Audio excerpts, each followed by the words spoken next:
বন্ধুরা, আশা করি তোমরা সবাই ভালো আছো। তোমাদের সবাইকে আমার ইউটিউব চ্যানেল লার্নিং উইথ গৌরবে ওয়েলকাম। আজ আমি তোমাদের সঙ্গে পঞ্চম শ্রেণীর প্রথম পর্যায়ক্রমিক মূল্যায়নের জন্য বাংলা বইয়ের সমস্ত অধ্যায় থেকে গুরুত্বপূর্ণ প্রশ্ন উত্তর আজকের এই ভিডিওটা আলোচনা করব। তাই ভিডিওটা প্রথম থেকে শেষ পর্যন্ত মনোযোগ দিয়ে দেখো। তোমাদের মধ্যে কেউ যদি থাকো যে প্রথমবার আমার এই চ্যানেলে ভিডিও দেখছো, তাহলে অবশ্যই চ্যানেলটাকে সাবস্ক্রাইব করে পাশে থাকা বেল আইকনে ক্লিক করে নোটিফিকেশন অল করে দাও। কারণ তোমার এই ক্লাসে বিভিন্ন সাবজেক্টের ভিডিও আমি যখনই আপলোড করব তার নোটিফিকেশান খুব সহজেই তোমরা পেয়ে যাবে। আর দেরি না করে চলো ভিডিও শুরু করা যাক।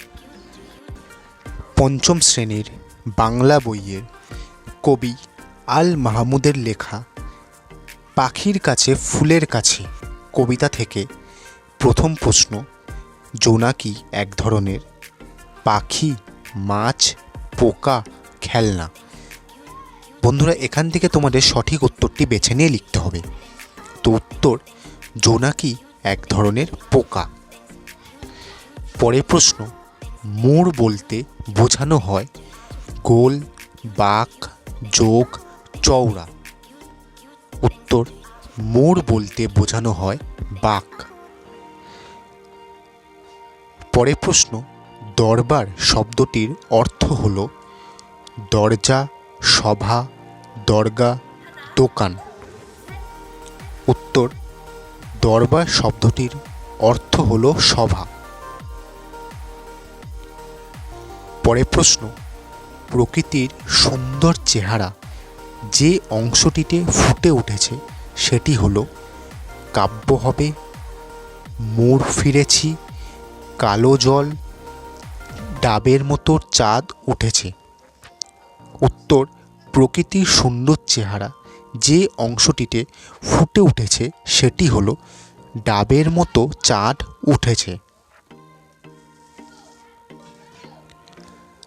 পরের প্রশ্ন, ডাবের মতো চাঁদটি হলো লম্বা, গোলগাল, চৌকো, বেটে। সঠিক উত্তর, ডাবের মতো চাঁদটি হলো গোলগাল।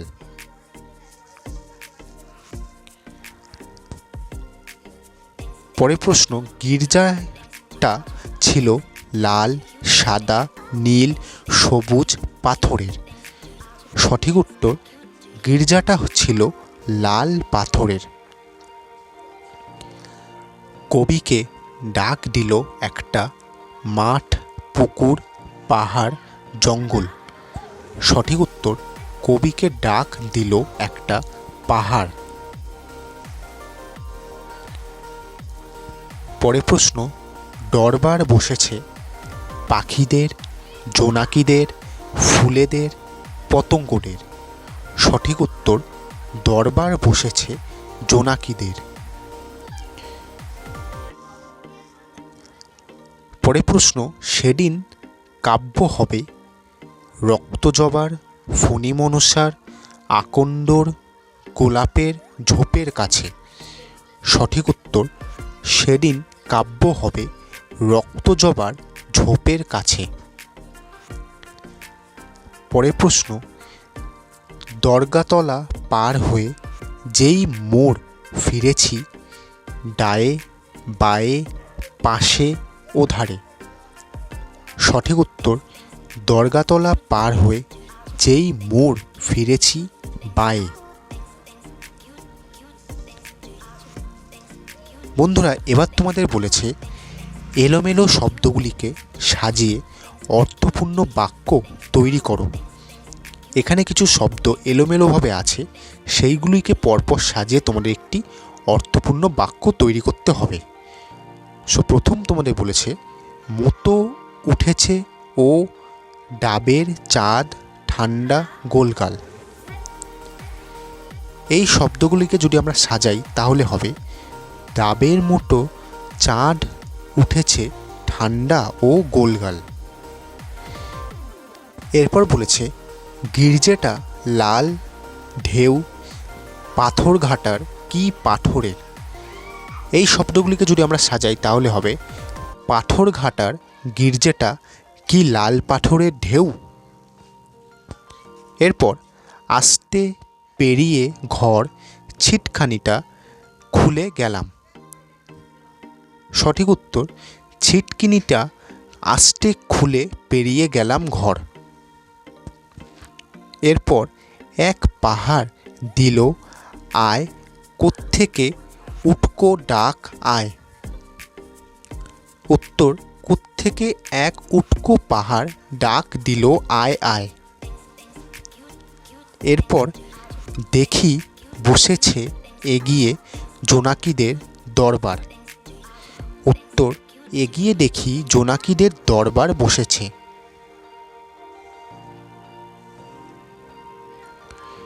এরপর এসো সবাই ঘুমোনোর বলল আমার না দল।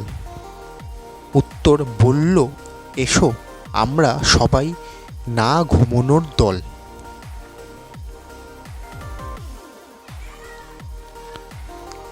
এরপর ঝোপের কাব্য আজ রক্তজবার কাছে হবে। উত্তর, রক্তজবার ঝোপের কাছে কাব্য হবে আজ। এরপর হবে কবে কলরব কাব্য কাব্য জুড়ল। উত্তর, কাব্য হবে কাব্য কবে জুড়ল কলরব। এরপর কাছে কাছে কথা পাখির ফুলের মনের কই। উত্তর, পাখির কাছে ফুলের কাছে মনের কথা কই।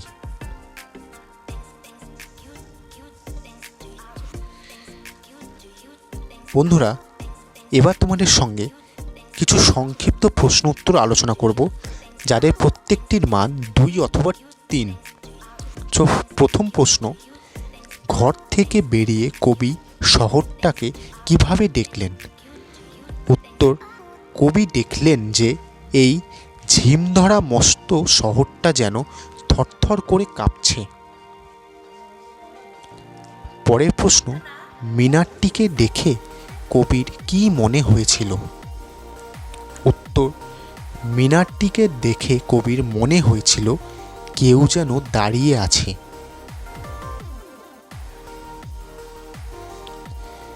পরের প্রশ্ন, কাকে দেখে কবির লাল পাথরে ঢেউ বলে মনে হয়েছিল?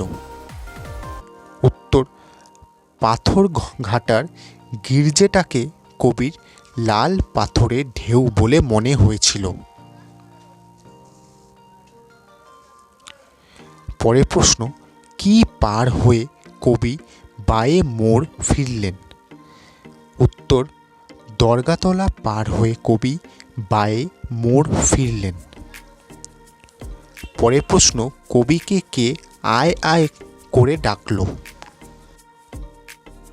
উত্তর, আয় আয় করে কবিকে উটকো অর্থাৎ একটি পাহাড় ডাকল। পরের প্রশ্ন, চাঁদ কোথায় উঠেছে ও তাকে দেখতে কেমন? উত্তর, চাঁদ নারকেল গাছের লম্বা মাথাতে উঠেছে এবং তাকে দেখতে ঠান্ডা অর্থাৎ স্নিগ্ধ ও গোলগাল। পরের প্রশ্ন, লাল দিঘির পাড়ে কি বসেছিল? উত্তর, লাল দিঘির পাড়ে জোনাকিদের দরবার বসেছিল। কবিকে দেখে কে ডাক দিল? উত্তর, কবিকে দেখে দিঘির কালো জল ডাক দিল। পরের প্রশ্ন, কবিকে দিঘির জল কোন দলে ফেলল? উত্তর, কবিকে দিঘির জল না ঘুমোনোর দলে ফেলল। পরের প্রশ্ন, সবাই কবিকে কোথায় কাব্য করতে বলল? উত্তর, সবাই কবিকে রক্তজবার ঝোপের কাছে কাব্য করতে বলল। পরের প্রশ্ন, দিঘির কথায় কারা হেসে উঠল?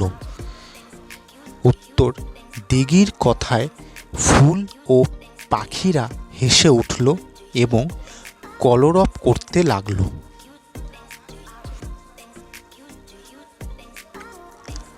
পরের প্রশ্ন, কবি কাদের কাছে কিভাবে মনের কথা বলতে লাগলেন?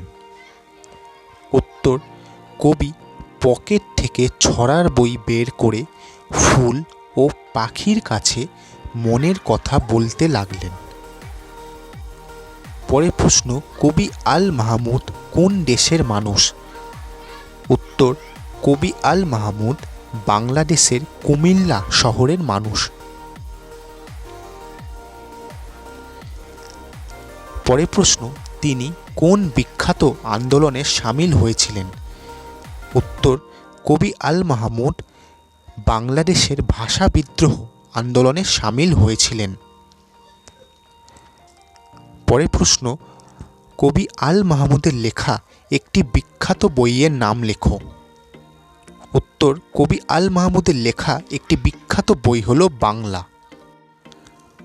বন্ধুরা, এবার তোমাদের বলেছে নিচের প্রশ্নগুলি উত্তর নিজের ভাষায় লেখো, যেখানে প্রতিটা প্রশ্নের মান 1 অথবা 2।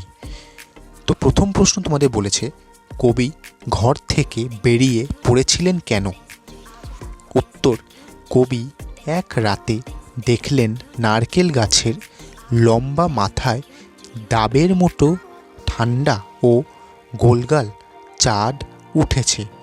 তা দেখতে পেয়ে ঘর থেকে তিনি বেরিয়ে পড়েছিলেন। পরের প্রশ্ন, কবি কেন ছিটকিনিটি আস্তে খুলে ঘর থেকে বেরিয়ে এলেন? উত্তর, রাতের বেলা চারিদিক নিস্তব্ধ, সবাই তখন ঘুমোচ্ছে, পাছে শব্দ হলে সবার ঘুম ভেঙে যায়, এজন্য কবি ছিটকিনিটি আস্তে খুলে ঘর থেকে বেরিয়ে এলেন। পরের প্রশ্ন, বাইরে বেরিয়ে এসে কবি শহরকে কেমন অবস্থায় দেখলেন? উত্তর, বাইরে বেরিয়ে এসে কবির এই শহরকে দেখে মনে হলো ঝিম ধরা অবস্থায় মস্ত শহরটি যেন থরথর করে কাঁপছে। পরের প্রশ্ন, শহরে নেই অথচ কবির মনে হলো তিনি দেখছেন, এমন কোন কোন জিনিসের কথা কবিতায় রয়েছে? উত্তর, পাহাড়, জোনাকি এগুলি শহরে নেই, তবুও কবির মনে হয়েছে এগুলি তিনি দেখছেন।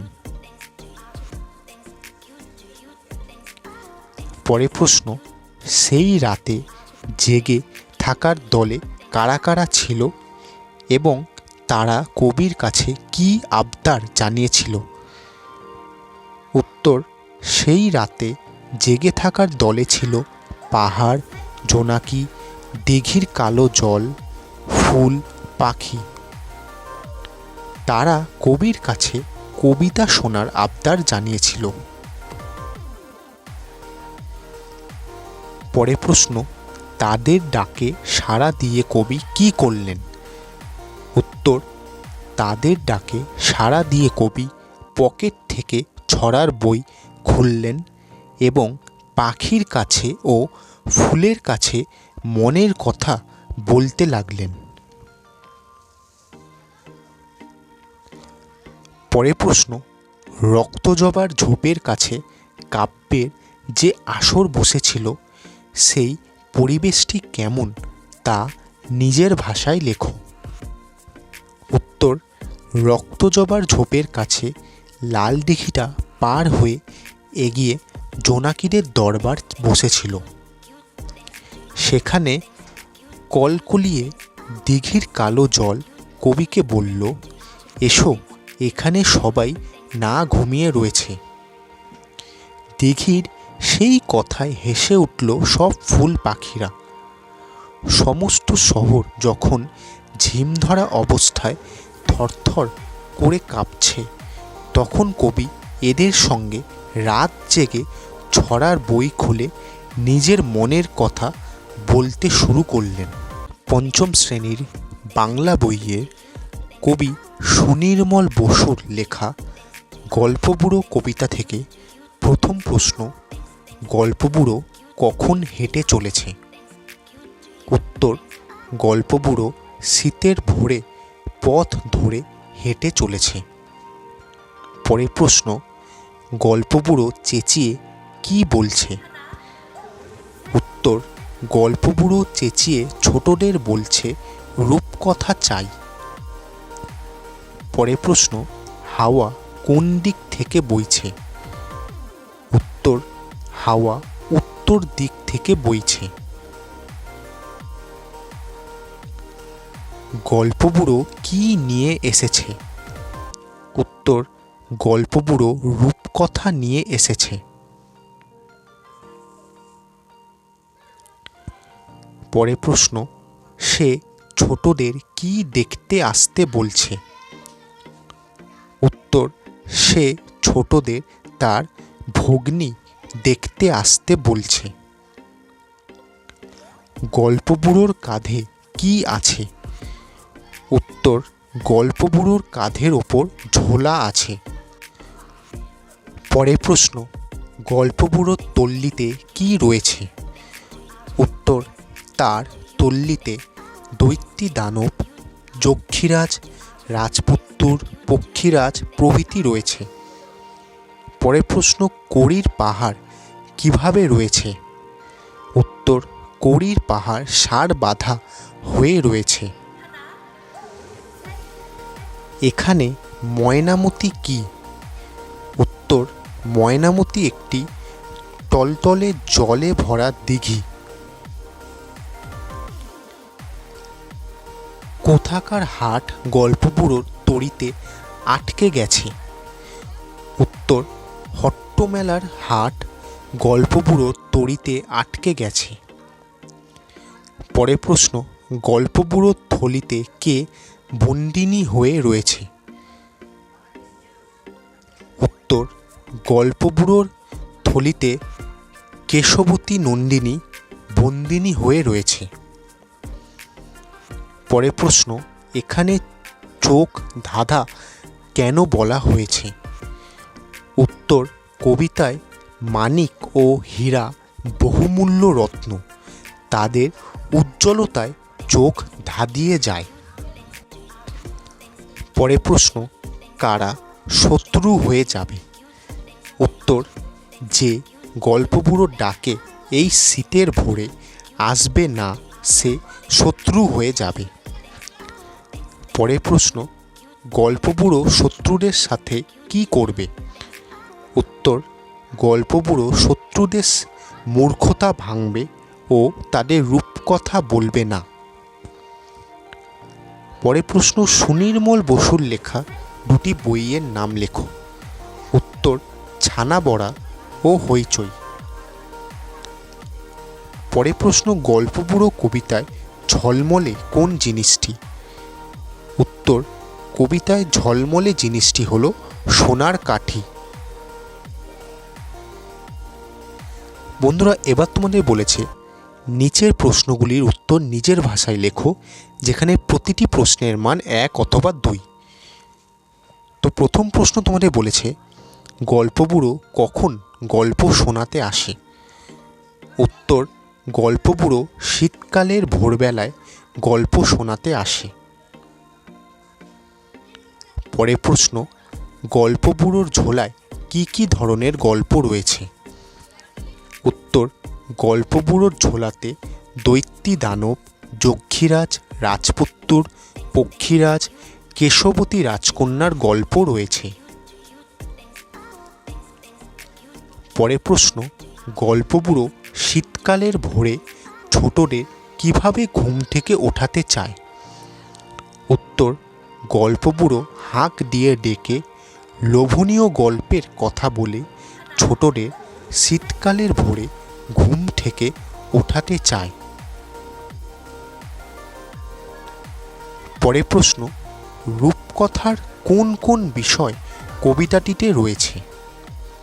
উত্তর, পক্ষীরাজ, যক্ষীরাজ, রাজপুত্তুর, দৈত্যী দানব, তেপান্তরের মাঠ, হট্টমেলার হাট, কেশবতী রাজকন্যা, ষাঁড় বাঁধা কড়ির পাহাড়, চোখ ধাঁধানো হীরামানিক, ঝলমলে সোনার কাঠি, ময়নামতির টলটলে জল প্রভৃতি রূপকথার বিষয় কবিতাটিতে রয়েছে। পরের প্রশ্ন, গল্পবুড়ো কাদের তার গল্প শোনাবে না?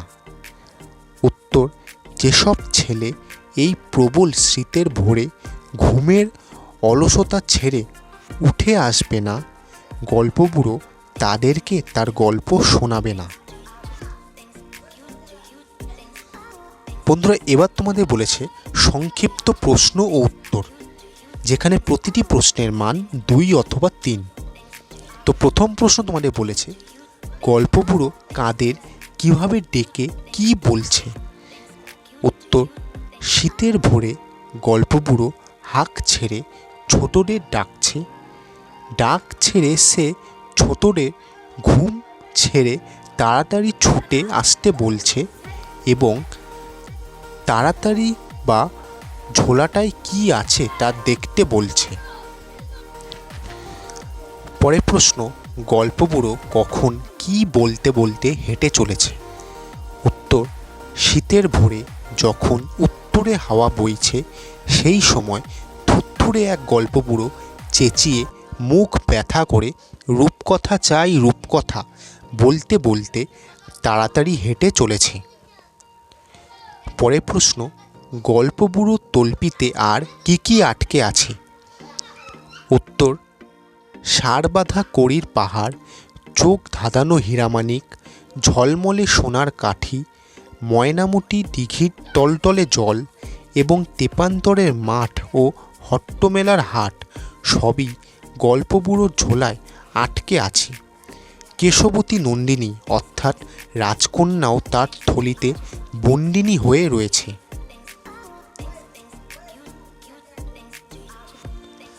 পরের প্রশ্ন, গল্প বুড়োর কাঁধের ঝোলায় কি কি গল্প ভরা আছে।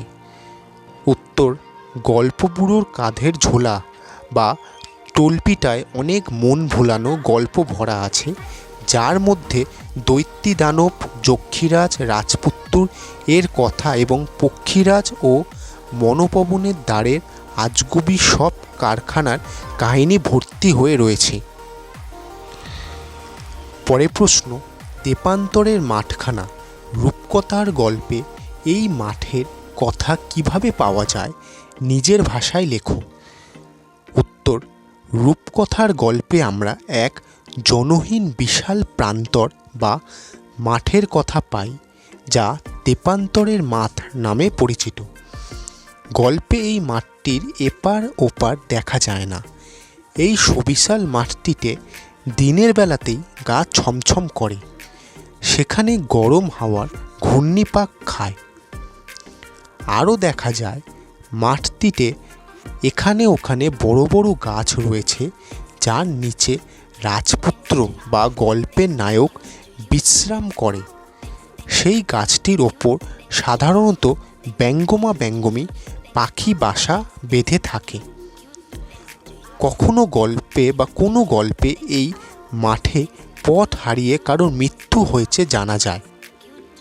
তবে রূপকথার গল্পে এই মাঠ পেরোলেই পাওয়া যায় রাজবাড়ি বা রাক্ষসপুরী অথবা বড় জলাশয়, যেখানে থাকে রাক্ষসের প্রাণভোমরা। ঘুমন্ত রাজকন্যাও অনেক সময় এইসব রাক্ষসপুরীতে বন্দিনী হয়ে থাকে, যাকে রাজপুত্র এসে উদ্ধার করে। পরের প্রশ্ন, রূপকথা কি। উত্তর, বাংলা শিশু সাহিত্যে এক কল্পনার জগতের কাহিনী হল রূপকথা। এই জগতে রাজপুত্র, রাজকন্যা, রাজা রানী, মন্ত্রী সেপাই ছাড়াও এমন কিছু জীবের বর্ণনা আমরা পাই যাদের বাস্তবে দেখা যায় না, যেমন রাক্ষস রাক্ষসী, দৈত্য পরী, ডাইনি, পক্ষীরাজ ঘোড়া, ব্যঙ্গমা ব্যঙ্গমী পাখি প্রভৃতি। পঞ্চম শ্রেণীর বাংলা বইয়ের লেখিকা মহাশ্বেতা দেবীর লেখা এতোয়া মুন্ডার কাহিনী গল্প থেকে প্রথম প্রশ্ন হলো, গ্রামটার নাম ছিল হাতিঘর, হাতিবাড়ি, হাতিয়াড়া, হাতিগাড়া। বন্ধুরা, এখান থেকে তোমাদের সঠিক উত্তরটি বেছে নিয়ে লিখতে হবে। তো সঠিক উত্তরটি হলো গ্রামটার নাম হলো হাতিঘর। পরের প্রশ্ন, হাতিশালাটা ছিল মাটির, পাথরের, ইটের, দরমার। সঠিক উত্তর হলো হাতিশালাটা ছিল পাথরের। এখন ওটা হয়েছে থাকার ঘর, রান্নাঘর, গোলাঘর, ভাড়ার ঘর? সঠিক উত্তর হলো এখন ওটা হয়েছে গোলাঘর। পরের প্রশ্ন, একসময় এটা ছিল বাঙালির, আদিবাসী, মুসলিম, খ্রিস্টান গ্রাম। সঠিক উত্তর হলো একসময় এটা ছিল আদিবাসী গ্রাম। পরের প্রশ্ন, আকাশ আঁধার হয়ে যায় মেঘে মেঘে, তীরে তীরে, বৃষ্টিতে, ধোঁয়াতে। সঠিক উত্তর আকাশ আঁধার হয়ে যায় তীরে তীরে।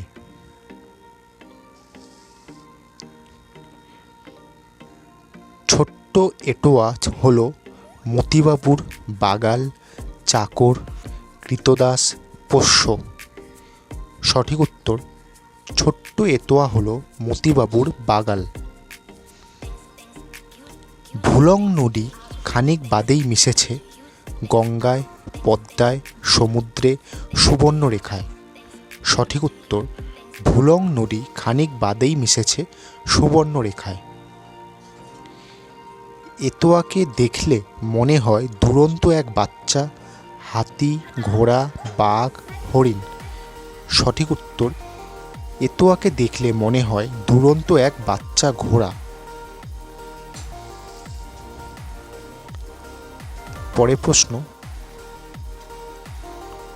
সুরবীর উঠে আসবে বাঘে, ঘোড়ায়, হাতিতে, মোষে চেপে। সঠিক উত্তর সুরবীর উঠে আসবে হাতিতে চেপে। পরের প্রশ্ন, ভজন ভুক্তাদের সময় পাঠশালা ছিল 4, 3, 6, 7 মাইল দূরে। সঠিক উত্তর ভজন ভুক্তাদের সময় পাঠশালা ছিল 4 মাইল দূরে।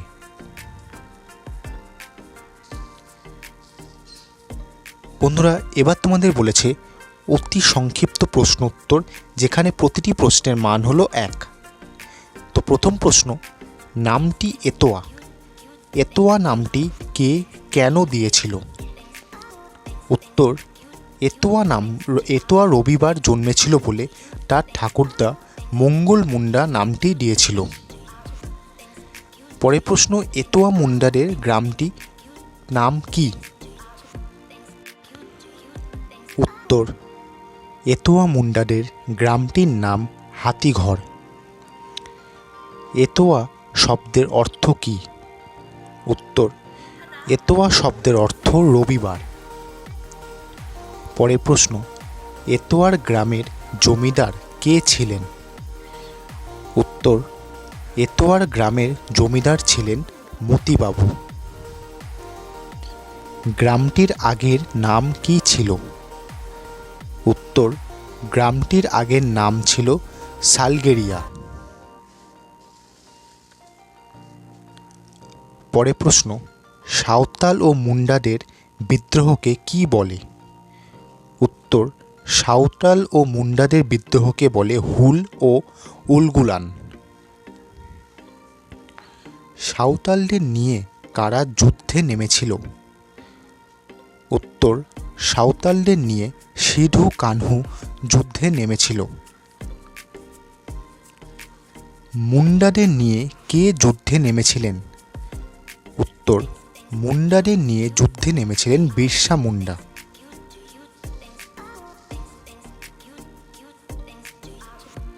পরের প্রশ্ন, সাঁওতাল ও মুন্ডারা এখন কোথায় কোথায় ছড়িয়ে পড়েছে? উত্তর, সাঁওতাল ও মুন্ডারা এখন বাংলা, বিহার, উড়িষ্যা, অসম ইত্যাদি বহু জায়গায় ছড়িয়ে পড়েছে। পরের প্রশ্ন, লেখিকা কাদের বনের সন্তান বলেছেন? উত্তর, লেখিকা লোধাদের বনের সন্তান বলেছেন। মুন্ডারা কোন নদী পেরিয়ে এসে বসতি স্থাপন করে? উত্তর, মুন্ডারা সুবর্ণরেখা নদী পেরিয়ে এসে বসতি স্থাপন করে। পরের প্রশ্ন, এ রাজ্যে মুন্ডা, সাঁওতাল, লোধারা কোন ভাষায় কথা বলে? উত্তর, এ রাজ্যে মুন্ডা, সাঁওতাল, লোঢারা সবাই বাংলাও বলে, আবার নিজেদের ভাষাতেও কথা বলে। পরের প্রশ্ন, এখন যাকে ডুলং নদী বলা হয়, মুন্ডারা আগে তাকে কি বলতো? উত্তর, এখন যাকে ডুলং নদী বলা হয়, মুন্ডারা আগে তাকে দরঙ্গারা বলতো। ডুলং নদী কোথায় গিয়ে মিশেছে? উত্তর, ডুলং নদী সুবর্ণরেখায় গিয়ে মিশেছে। পরের প্রশ্ন, এতোয়া কিভাবে সুবর্ণরেখা নদী পেরোয়? উত্তর, এতোয়া মোষের পিঠে চেপে সুবর্ণরেখা নদী পেরোয়। গায়ের বুড়ো সর্দার মঙ্গল কি দিয়ে বছর হিসেব করে? উত্তর, বুড়ো সর্দার মঙ্গল চাঁদ দিয়ে বছর হিসেব করে। কোন কোন গাছের পাঁচিল সালগেরিয়া গ্রামকে পাহারা দিত? উত্তর, সাবু আর শাল গাছের পাঁচিল সালগেরিয়া গ্রামকে পাহারা দিত। পরের প্রশ্ন, হাতিঘর পৌঁছে শালগাছটির গোড়ায় কি দেখা যায়? উত্তর, শালগাছটির গোড়ায় মাটির তৈরি মস্ত হাতি ও মস্ত ঘোড়া দেখা যায়। পরের প্রশ্ন, গরাম শব্দটির অর্থ কী? উত্তর, গরাম কথাটির অর্থ গ্রাম দেবতা। বাঘ যাতে গরু না খায় তার জন্য কোন দেবতার পুজো দেওয়া হয়? উত্তর, তার জন্য বাঘুত দেবতার পুজো দেওয়া হয়।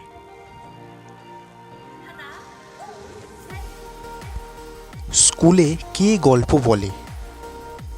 উত্তর, স্কুলে সাঁওতাল মাস্টার গল্প বলে।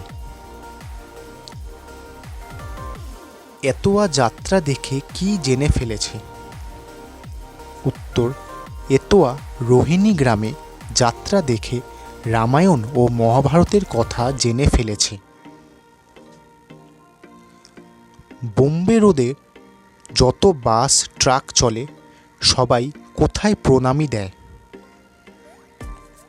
উত্তর, সবাই গুপ্তমুনির মন্দিরে প্রণামী দেয়। পরের প্রশ্ন, লোকে সুবর্ণরেখার জলে এখনো কি পাওয়া যায় বলে?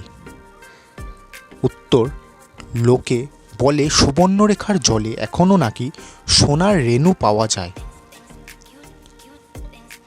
কে কি নিয়ে ডুলং নদীতে ঝাঁপ দিয়েছিল? উত্তর, আদিবাসী রাজা শূরবীর তামার ঘণ্টা আর তীরধনুক নিয়ে ডুলং নদীতে ঝাঁপ দিয়েছিল। পরের প্রশ্ন, শূরবীর কে ছিলেন? উত্তর, শূরবীর ছিলেন এক আদিবাসী রাজা।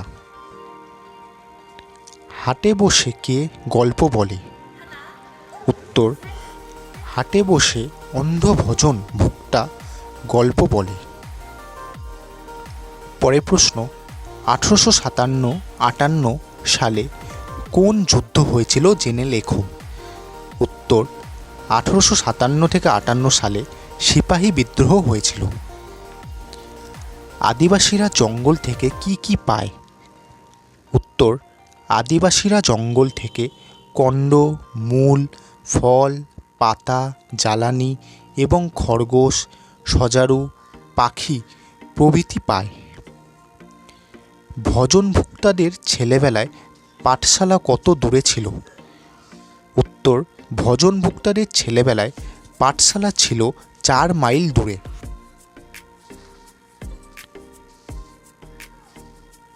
পরের প্রশ্ন, সালগেরিয়া গ্রামের আদিবাসীরা হেরে গিয়েছিল কেন? উত্তর, তারা লেখাপড়া জানত না, সরকারের আইনকানুনও জানত না, তাই তারা হেরে গিয়েছিল। পরের প্রশ্ন, মহাশ্বেতা দেবী কি কি পুরস্কার পেয়েছিলেন? উত্তর, সমাজসেবামূলক কাজের জন্য মহাশ্বেতা দেবী ম্যাকগেসে পুরস্কার পেয়েছিলেন, সাহিত্য রচনার জন্য তিনি একাডেমি সহ বহু পুরস্কার পেয়েছিলেন।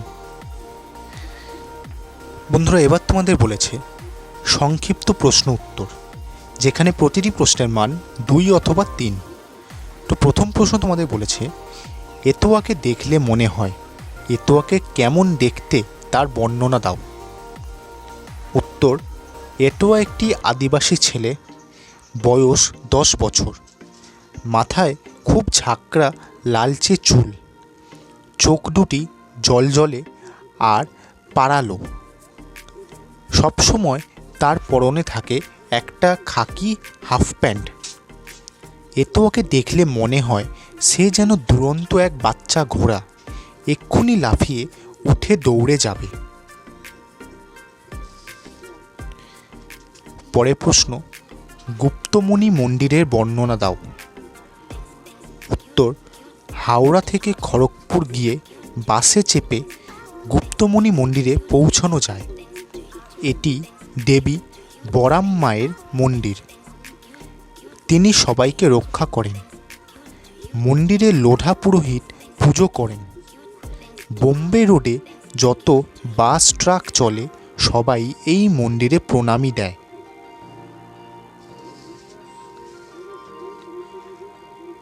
পরের প্রশ্ন, গ্রামের লোধা আদিবাসীরা কি কি করে? উত্তর, গ্রামের লোধা আদিবাসীরা বনজীবী মানুষ। তারা শিকার করে বাঘ যাতে গরু না খায় তার জন্য বাঘুত দেবতার পূজা করে। যিনি রক্ষা করেন সেই বরাম মায়ের পূজা দেয়। পরের প্রশ্ন, ভজন ভুক্তা কে? তার বড় দুঃখ কেন? উত্তর, লোধা বুড়ো ভজন ভুক্তা অন্ধ মানুষ। সে হাটবারে হাটতলায় গল্প বলে, গান গায়। তার দুঃখ গ্রামের আদিবাসী ছেলেরা বাবুর গাই চড়ায় বন থেকে কাঠ আনে, কিন্তু এখন গ্রামে স্কুল থাকতেও তারা স্কুলে যায় না। সে চায় গ্রামের আদিবাসীর ছেলেরা লেখাপড়া শিখুক। পরের প্রশ্ন, আমাদের আদিপুরুষরা দেশ ছাড়ল, কারা কেন দেশ ছাড়ল, এখন তারা কোথায় রয়েছে? উত্তর, সিধু কানু যখন সাঁওতালদের নিয়ে যুদ্ধে নামল, তখন সেই যুদ্ধে সাহেবরা জিতে যাওয়ায় সাঁওতালরা দেশ ছেড়ে এদিক সেদিক পালিয়ে বাঁচল। তারাও অনেক বছর পর বিরসা মুন্ডা মুন্ডাদের নিয়ে সাহেবদের উৎখাত করবে বলে লড়াই করল। এই লড়াইতে মুন্ডা ও সাঁওতালরা হেরে গেল। এরপর তারা বাংলা, উড়িষ্যা, বিহার, অসম সব জায়গায় বন কেটে বস্তি করল। এখন মুন্ডা ও সাঁওতালরা সব দেশেই রয়েছে।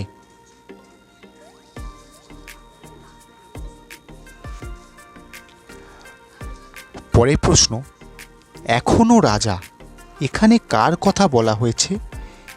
সে রাজা হয়ে নিজের মনে কি বলে আর কি কি ভাবে? উত্তর, এখানে এতোয়ার কথা বলা হয়েছে। সে সুবর্ণরেখার চরের মাঝে বসে নিজেকে নদী, আকাশ ও চরের রাজা মনে করে। নিজের মনেই সে বলে, মাছ পেলে মাছ খাবো, শাক তো খাবই। মুদি দ্বারা যদি তার পাওয়া মেটে আলুটা নিয়ে নুন, তেল, মশলা দেয়, তাকেই সে আলুটা দেবে, নয়তো সে নিজে আর দাদু মিলে খাবে।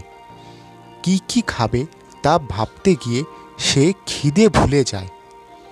নদীর জল, বাঁশবন, বুনো ফুল, আকাশ সকলকে ডেকে ডেকে এক ভীষণ যুদ্ধের কথা বলে।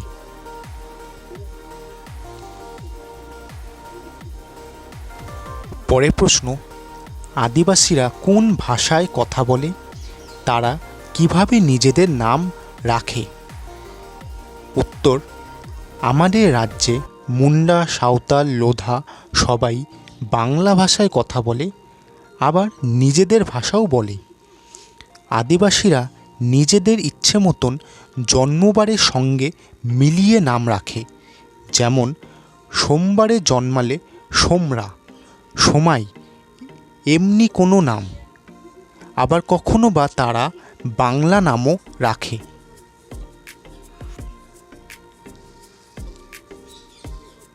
বন্ধুরা, এবার তোমাদের বলেছে নিচের প্রশ্নগুলির উত্তর নিজের ভাষায় লেখো, যেখানে প্রতিটি প্রশ্নের মান 2 অথবা 3। প্রথম প্রশ্ন, সেও এক ভীষণ যুদ্ধ, কোন যুদ্ধের কথা এখানে বলা হয়েছে? উত্তর, 1857 থেকে 58 সালে সিধু কানহু সাঁওতালদের নিয়ে ইংরেজদের সঙ্গে যুদ্ধে নেমেছিল। এখানে সেই যুদ্ধের কথাই বলা হয়েছে। পরের প্রশ্ন, গায়ের নাম হাতিঘর হলো কেন? উত্তর, গায়ের জমিদার মতিবাবুর পূর্বপুরুষেরা হাতি পুষতেন। তাদের ছিল পাথর দিয়ে তৈরি হাতিশালা। একসময় জমিদারেরা আদিবাসীদের সব কিছু নিয়ে নিল, তারাই গায়ের নাম দিয়েছিলেন হাতিঘর। পরের প্রশ্ন, ভজনভুক্তা এতোয়াকে কি বলতো? উত্তর, ভজনভুক্তা এতোয়াকে বলতো সুরবীর এক আদিবাসী রাজা ছিল। বাইরের মানুষ এসে যখন তার রাজ্যপাট কেড়ে নিল, তখন তামার ঘণ্টা আর তীর-ধনুক নিয়ে সে ভুলং নদীতে ঝাঁপ দিল। যদি কেউ ভক্তি ভরে তাকে ডাকতে পারে, রাজা তখনই ঘণ্টা বাজাবে ঢং ঢং। তারপর হাতি চেপে ধনুক হাতে রাজা উঠে আসবে জল থেকে। বাঘের মতো গর্জনে আকাশটা কাঁপিয়ে রাজা বলে, আমার রাজ্য আমার হবে, মাটি ঢেকে দেব জঙ্গলে আর জঙ্গলের প্রাণী জঙ্গলের মানুষ দিয়ে, বলে ঘণ্টা বাজায় আর ঘণ্টা বাজায়। এই সব গল্প সে এতোয়াকে বলতো। পরের প্রশ্ন, হাতিঘরে কেমনভাবে যাবে সংক্ষেপে লেখো। উত্তর, হাওড়া থেকে খড়গপুর, তারপর বাসে নামতে হবে গুপ্তমণি মন্দিরের সামনে। গুপ্তমণি থেকে রোহিণী যাবার বাস আছে। বাস যদি না পাওয়া যায় তাহলে দক্ষিণ পশ্চিমে 7-8 মাইল হেঁটে ছোট্ট একটি নদী পেরোতে হবে। তারপর ছোট ছোট আদিবাসী গ্রাম, তারপর মস্ত গ্রাম রোহিণী পেরিয়ে দক্ষিণে এগিয়ে ভুলং নদী, সেটাই হাতিঘর। পরের প্রশ্ন, এতোয়া নামটি কেন হয়েছিল? উত্তর, আদিবাসীদের যার ইচ্ছে সে জন্মবারের সঙ্গে মিলিয়ে সন্তানের নাম রাখে। রবিবারে জন্মেছিল, তাই তার নাম হয়েছিল এতোয়া। পরের প্রশ্ন, এতোয়ার রোজকার কাজের বর্ণনা দাও। উত্তর, এতোয়া গ্রামের জমিদার মতিবাবুর বাগাল বা রাখাল। ওর কাজ গরু ছাগল চড়ানো। হাটের দোকানির দোকান ঝাটপাত দিয়ে এতোয়া একটি বস্তা চেয়ে নিয়ে আমবাগানে বাবুর গরু চড়াতে চড়াতে কুড়িয়ে নেয় টোকো আম, শুকনো কাঠ, মেটে আলু খুঁড়ে বের করে মাটি থেকে, মজা পুকুরের পাড় থেকে তোলে শাক। তারপর গরু নিয়ে সে ভুলং নদী পেরিয়ে নদীর চরে ওঠে। ঘন সবুজ ঘাসবনে গরু মোষ ছেড়ে দিয়ে দৌড়ায় সুবর্ণরেখার চড়ায়। বাঁশ দিয়ে বোনা জালটা সেখানে পাতে আর মনে মনে নিজেকে রাজা ভাবতে থাকে। পরের প্রশ্ন, এখন গ্রামে স্কুল, তবু বক্তাকে আগে কি ছিল? উত্তর, বক্তা ভজনভুক্তা। আগে গ্রামে পাঠশালা ছিল। ভজনভুক্তা সময়কালে জঙ্গলের পথ দিয়ে 4 মাইল গেলে তবে পাঠশালায় যাওয়া যেত। পঞ্চম শ্রেণীর বাংলা বইয়ের কবি ভবানীপ্রসাদ মজুমদারের লেখা দারোগাবাবু এবং হাবু কবিতা থেকে প্রথম প্রশ্ন, ছোটদের জন্য ছড়া কবিতা লিখেছেন এমন দুজন কবির নাম লেখো। উত্তর, ছোটদের জন্য ছড়া কবিতা লিখেছেন এমন দুজন কবি হলেন সুকুমার রায় ও অন্নদাশঙ্কর রায়। পরের প্রশ্ন, তোমার পাঠ্য কবিতাটির কবি কে? উত্তর, আমার পাঠ্য কবিতাটির কবি হলেন ভবানীপ্রসাদ মজুমদার। পরের প্রশ্ন, তার লেখা দুটি বইয়ের নাম লেখো। উত্তর, তার লেখা দুটি বইয়ের নাম হলো মজার ছড়া ও নাম তার সুকুমার। পরের প্রশ্ন, হাবু কখন কোথায় গিয়ে নালিশ জানিয়েছিল?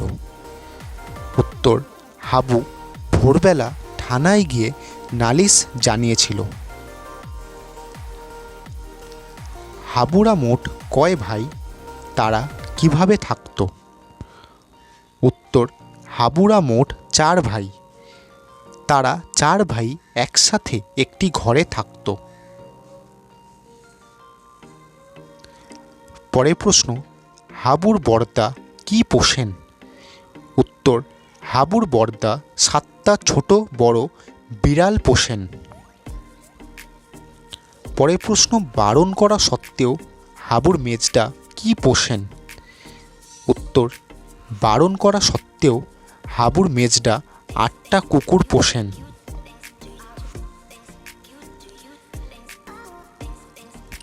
তোমরা কি সব ভুলো, কে কাকে ভুলো বলেছে? উত্তর, দারোগাবাবু হাবুকে ভুলো বলেছে। পরের প্রশ্ন, হাবুর কোন দাদাকে হাবু পাগল বলে উল্লেখ করেছে? উত্তর, হাবুর সেজ দাদাকে হাবু পাগল বলে উল্লেখ করেছে।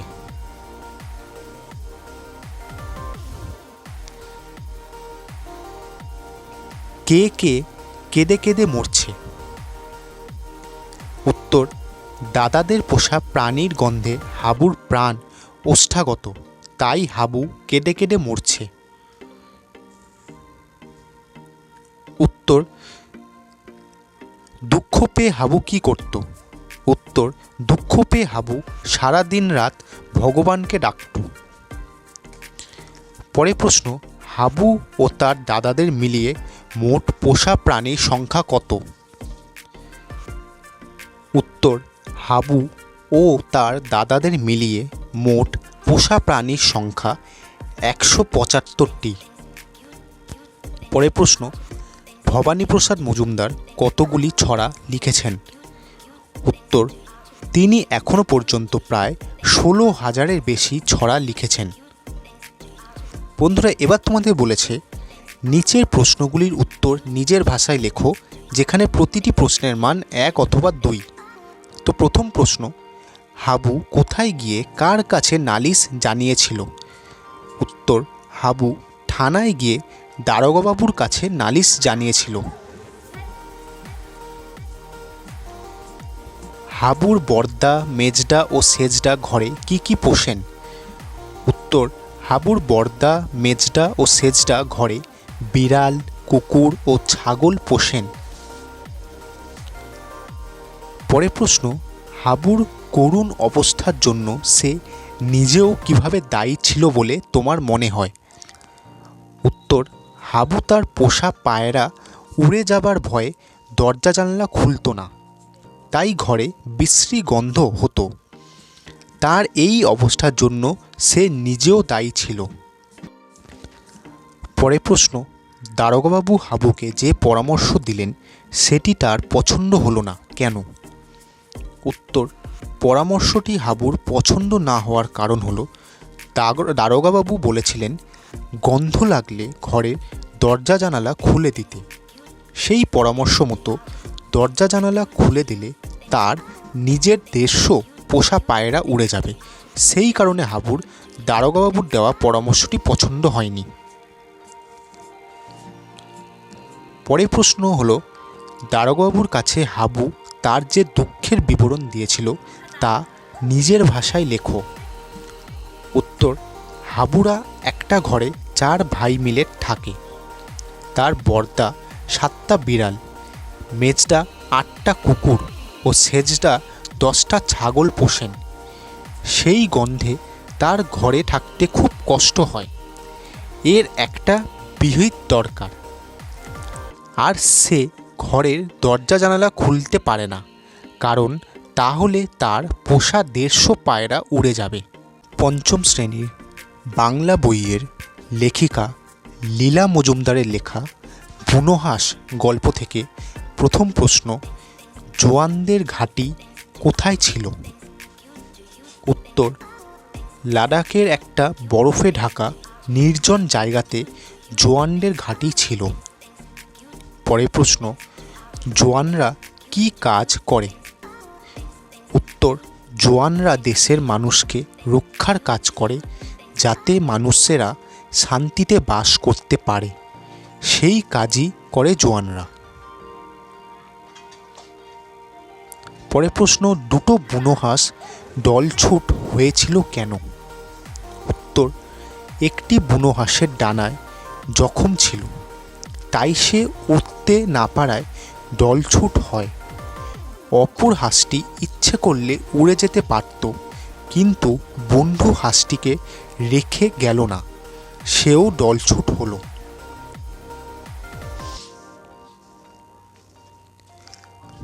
পরের প্রশ্ন, বুনো হাঁসেরা জোয়ানদের তাঁবুতে কি খেত? উত্তর, বুনো হাঁসেরা জোয়ানদের তাঁবুতে ভাত, তরকারি, ভুট্টা ইত্যাদি খেত।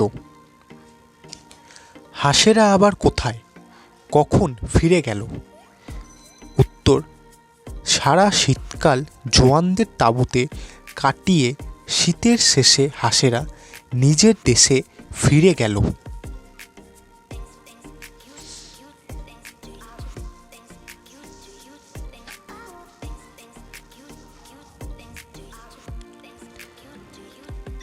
পরের প্রশ্ন, লীলা মজুমদারের জন্ম কোন শহরে?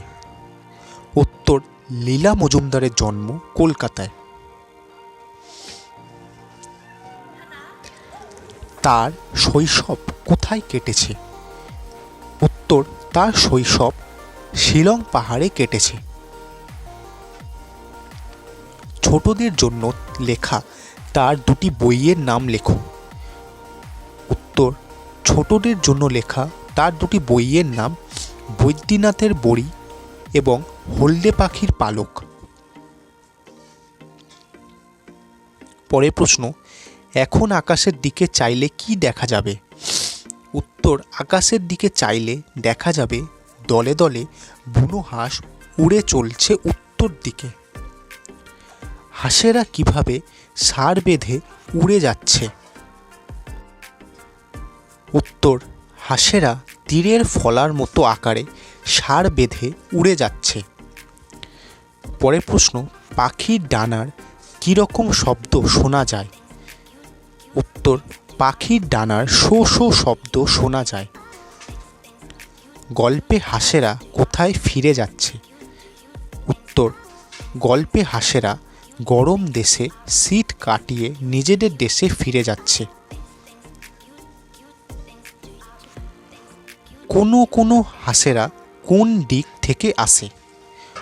উত্তর, কেউ কেউ হিমালয়ের উত্তর দিক থেকে বরফের পাহাড় পেরিয়ে আসে। পরের প্রশ্ন, অনেক হাঁসেরা কোথায় গিয়ে নামে? উত্তর, অনেক হাঁসেরা ভারতের মাটি পার হয়ে সমুদ্রের উপর দিয়ে উড়ে ছোট ছোট দ্বীপে গিয়ে নামে। পরের প্রশ্ন, ছোট ছোট দ্বীপে হাঁসেদের কেমন কাটে? উত্তর, ছোট দ্বীপগুলিতে মানুষের বাস না থাকায় নিরাপদে হাঁসেদের শীত কাটে।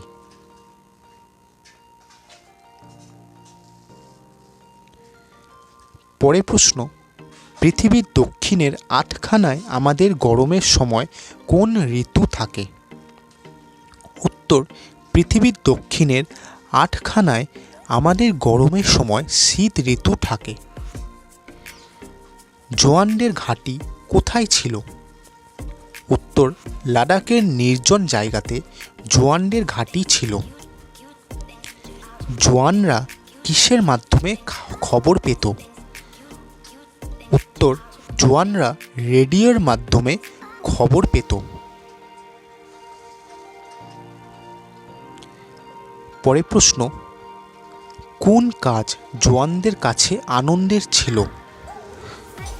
উত্তর, হাঁসেদের দেখাশোনা করা জোয়ানদের কাছে আনন্দের কাজ ছিল। বেচারি উঠতে পারছিল না, কাকে বেচারি বলা হয়েছে? উত্তর, ডানা জখম হওয়া বুনো হাঁসটিকে বেচারি বলা হয়েছে।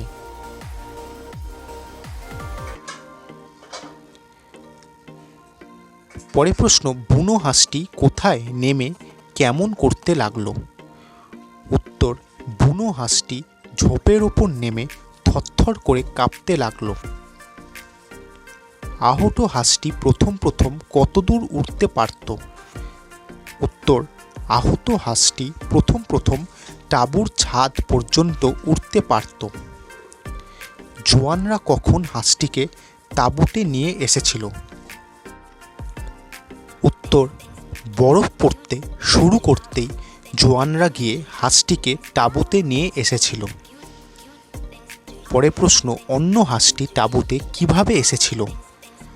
উত্তর, প্রথমে তেড়ে এলেও পরে অন্য হাঁসটি জোয়ানদের সঙ্গে নিজেই তাঁবুতে গিয়ে ঢুকেছিল। সারা শীতকাল হাঁসগুলি কোথায় রইল? উত্তর, সারা শীতকাল হাঁসগুলি জোয়ানদের তাঁবুতে রইল। পরের প্রশ্ন, কোথাকার বরফ গলতে শুরু করলো? উত্তর, নিচের পাহাড়ের বরফ গলতে শুরু করলো। পরের প্রশ্ন, বরফ গলার পর কি দেখা গেল? উত্তর, বরফ গলার পর আবার সবুজ ঝোপঝাপ দেখা গেল। ন্যাড়া গাছে কি ধরল? উত্তর, ন্যাড়া গাছে পাতার ও ফুলের কুঁড়ি ধরল। ওদের বেশি গরমও সয় না, আবার বেশি শীতও সয় না। ওদের বলতে কাদের বোঝানো হয়েছে? উত্তর, এখানে বুনো হাঁসেদের কথা বলা হয়েছে। হাঁস দুটি কখন চঞ্চল হয়ে উঠত? উত্তর, মাথার ওপর দিয়ে হাঁসের দল গেলেই হাঁস দুটি চঞ্চল হয়ে উঠত।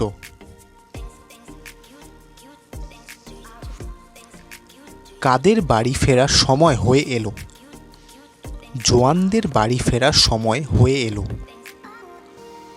এরপর পাখিরা কোন দিক থেকে আসতে আরম্ভ করলো?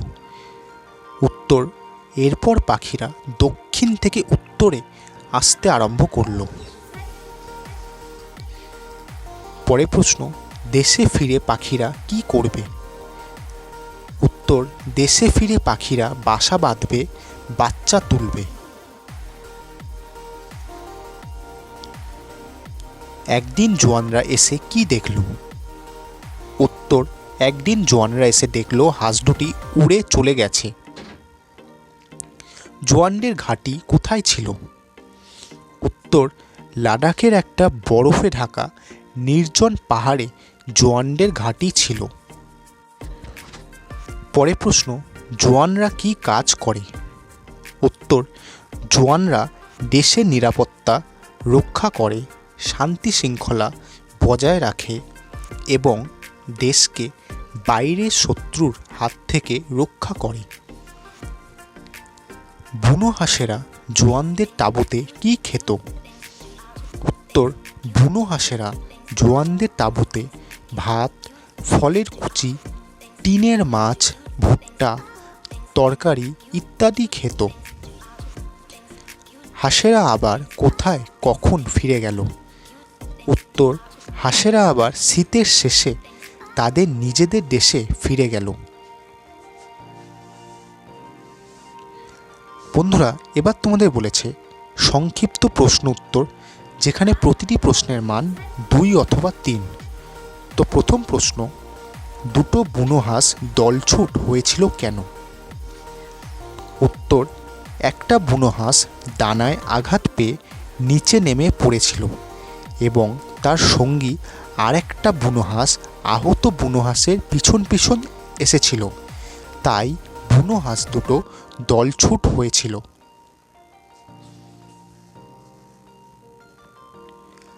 পরের প্রশ্ন, বুনো হাঁস গল্পে জোয়ানরা কিভাবে দিন কাটাতো?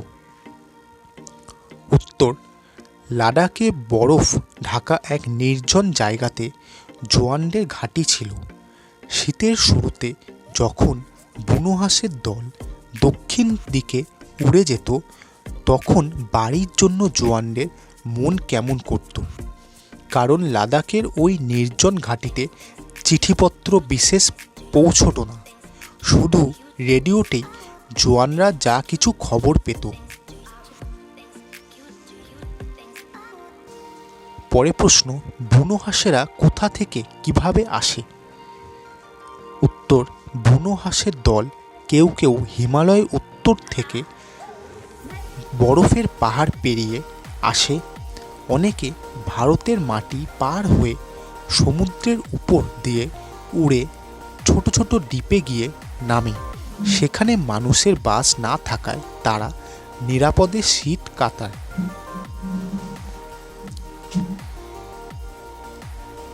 পরের প্রশ্ন, জখম হাঁসটির পাশে তার সঙ্গী হাঁসটি কিভাবে ছিল? উত্তর, জোয়ানদের ঘাঁটির কাছে ডানা জখম হওয়ায় একটি বুনো হাঁস দল ছেড়ে ঝোপের ওপর নেমে থরথর করে কাঁপছিল। তার সঙ্গী আরেকটি বুনো হাঁসও নেমে এসে তার চারদিকে ঘুরে বেড়াতে লাগলো। বরফ পড়া শুরু হতে জোয়ানরা যখন জখম হাঁসটিকে তাঁবুতে নিয়ে আসছিল, তখন সঙ্গী হাঁসটি প্রথমে তেড়ে এলেও পরে নিজেই ওদের সঙ্গে তাঁবুতে ঢুকেছিল। সারা শীতকাল সঙ্গী হাঁসটি জখম হাঁসটির পাশে থেকে গিয়েছিল। ইচ্ছে করলেই সে উড়ে যেতে পারত, কিন্তু সঙ্গীকে ছেড়ে সে যায়নি। পরের প্রশ্ন, সারা শীত কেটে যাবার পর কি হলো? উত্তর, সারা শীতকাল কেটে যাবার পর নিচের পাহাড়ে বরফ গলতে শুরু করলো। আবার সবুজ ঝোপঝাড় দেখা গেল। ন্যাড়া গাছে পাতার আর ফুলের কুঁড়ি ধরল। তারপর দক্ষিণ থেকে উত্তরে আবার পাখিরা আসতে আরম্ভ করল।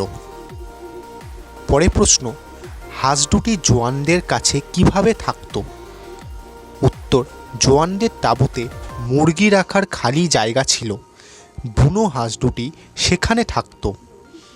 টিনের মাছ, তরকারি, ভুট্টা, ভাত, ফলের কুচি এইসব খাবার তারা খেত। হাঁস দুটিকে দেখাশোনা করা জোয়ানদের কাছে একটা আনন্দের কাজ হয়ে দাঁড়িয়েছিল। পরের প্রশ্ন, একদিন জোয়ানরা সকালে কাজ সেরে এসে দেখে হাঁস দুটি উড়ে চলে গেছে। জোয়ানদের বাড়ি ফেরার সময় হয়ে এলো। তোমার পাঠে লীলা মজুমদারের বুনো হাঁস গল্পের এই শেষ দুটি লাইন পড়ে কি তুমি লিখতে পারো? হাঁসেদের উড়ে যাওয়ার সঙ্গে জোয়ানদের বাড়ি ফেরার মধ্যে কি মিল রয়েছে? উত্তর, হাঁস দুটি জখম হয়ে জোয়ানদের কাছে ছিল। হাঁসেরা তাদের দেশে যেতে চাইলেও পারছিল না। সুস্থ হতেই তারা ফিরে গেল। জোয়ানদেরও কাজ শেষ হয়ে গেলে তারাও নিজের বাড়ি ফিরে যাবে। কাজ সেরে নিজের বাসায় সব প্রাণী ফিরে যায়, এমনকি মানুষও এর থেকে আলাদা নয়।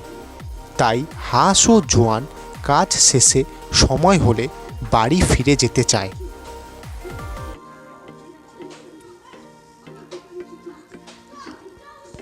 পরের প্রশ্ন, এমনি করে সারা শীত দেখতে দেখতে কেটে গেল। কেমন করে সারা শীতকাল কাটলো? এরপর কি ঘটনা ঘটল? উত্তর, সারা শীতকাল বুনো হাঁস দুটি জোয়ানদের তাঁবুতে থেকে গেল। আস্তে আস্তে আহত বুনো হাঁসের ডানা সারল। হাঁসটি একটু একটু করে উঠতে চেষ্টা করত।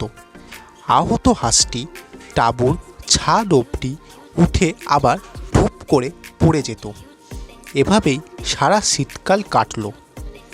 তারপর একদিন জোয়ানরা সকালে কাজ সেরে ফিরে এসে দেখল হাঁস দুটি উড়ে চলে গেছে। পঞ্চম শ্রেণীর বাংলা বইয়ের কবি নবকৃষ্ণ ভট্টাচার্যের লেখা বিমলার অভিযান কবিতা থেকে প্রথম প্রশ্ন তোমাদের বলেছে। বন্ধুরা, এখানে তোমাদের বলেছে সঠিক উত্তরটি বেছে নিয়ে লেখো। প্রথম প্রশ্ন, দাদা বেশি খাবে পনির, ক্ষীর, মিষ্টি। সঠিক উত্তর হলো দাদা বেশি খাবে ক্ষীর। পরের প্রশ্ন, বিমলার ছোট ভাইয়ের নাম রজনী, অবনী, ধরণী। সঠিক উত্তর বিমলার ছোট ভাইয়ের নাম অবনী। পরের প্রশ্ন, ছাগলে নোটে গাছটি খায় বুড়িয়ে, মুড়িয়ে, তাড়িয়ে। সঠিক উত্তর ছাগলে নোটে গাছটি খায় মুড়িয়ে।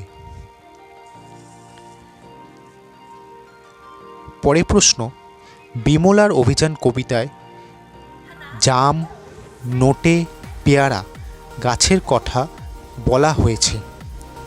সঠিক উত্তর বিমলার অভিযান কবিতায় নোটে গাছের কথা বলা হয়েছে। পরের প্রশ্ন, দাদা বসেছে খেতে দাও তো মা চুন, নুন, মিষ্টি। সঠিক উত্তর দাদা বসেছে খেতে দাও তো মা নুন। বন্ধুরা, এবার তোমাদের বলেছে অতি সংক্ষিপ্ত প্রশ্ন উত্তর, যেখানে প্রতিটি প্রশ্নের মান 1। প্রথম প্রশ্ন, বিমলার অভিযান কবিতাটির কবি কে? উত্তর, বিমলার অভিযান কবিতাটির কবি হলেন নবকৃষ্ণ ভট্টাচার্য। পরের প্রশ্ন, বিমলার কিসের প্রতি অভিমান হয়েছিল? উত্তর, বিমলার খাওয়ার প্রতি অভিমান হয়েছে। বিমলাকে কোন খাবার কম দেওয়া হয়েছে? উত্তর, বিমলাকে ক্ষীর কম দেওয়া হয়েছে। পরের প্রশ্ন, কাকে বেশি ক্ষীর দেওয়া হয়েছে? উত্তর, বিমলার দাদাকে ও তার ভাই অবনীকে বেশি ক্ষীর দেওয়া হয়েছে। পরের প্রশ্ন, বিমলার ছোট ভাইয়ের নাম কি? উত্তর, বিমলার ছোট ভাইয়ের নাম অবনী। পরের প্রশ্ন, মা পুজো করার আগে বিমলাকে কি করতে হয়? উত্তর, মা পুজো করার আগে বিমলাকে গাছ থেকে ফুল তুলে আনতে হয়। পরের প্রশ্ন, কবিতাটিতে ছাগলের কোন গাছ মুড়িয়ে খাওয়ার কথা বলা হয়েছে? উত্তর, কবিতাটিতে ছাগলের নোটে গাছ মুড়িয়ে খাওয়ার কথা বলা হয়েছে। পরের প্রশ্ন, বিমলাকে কি তাড়াতে যেতে হয়? উত্তর, বিমলাকে ছাগল তাড়াতে যেতে হয়। বিমলাকে কার ভার নিতে হয়? উত্তর, বিমলাকে দুরন্ত খোকার ভার নিতে হয়। পরের প্রশ্ন, খোকাকে কখন ধরে রাখা ভার? উত্তর, কেঁদে উঠলে দুরন্ত খোকাকে ধরে রাখা ভার। পরের প্রশ্ন, দাদা খেতে বসলে বিমলাকে কি করতে হয়? উত্তর, দাদা খেতে বসলে বিমলাকে তার দাদার পাতে খাবার সময় নুন দিতে হয়। পরের প্রশ্ন, বিমলার দাদা ও ভাই কেন বেশি খাবে? উত্তর, বিমলার দাদা বড় তাই বেশি খাবে এবং তার ভাই ছোট তাই সে বেশি খাবে। পরের প্রশ্ন, বিমলা তার দাদা ও ভাইকে কিসের সাথে তুলনা করেছে? উত্তর, বিমলা তার দাদা ও ভাইকে সোনার চূড়োর সাথে তুলনা করেছে। পরের প্রশ্ন, বিমলা নিজেকে কিসের সাথে তুলনা করেছে? উত্তর, বিমলা নিজেকে ছাইয়ের নুড়োর সাথে তুলনা করেছে।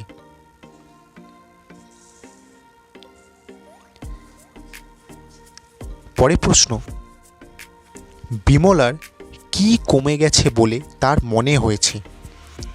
উত্তর, বিমলার দাম কমে গেছে বলে তার মনে হয়েছে।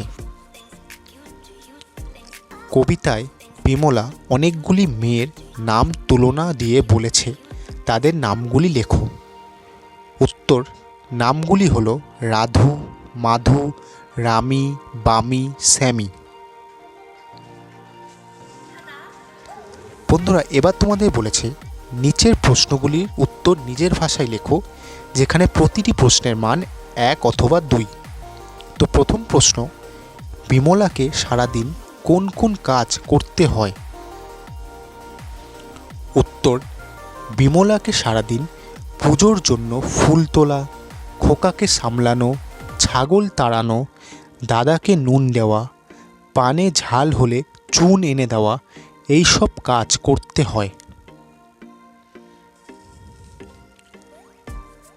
পরের প্রশ্ন, বিমলার ছোট ভাইয়ের নাম কি? সে ও তার দাদা বেশি বেশি খাবার পাবে কেন?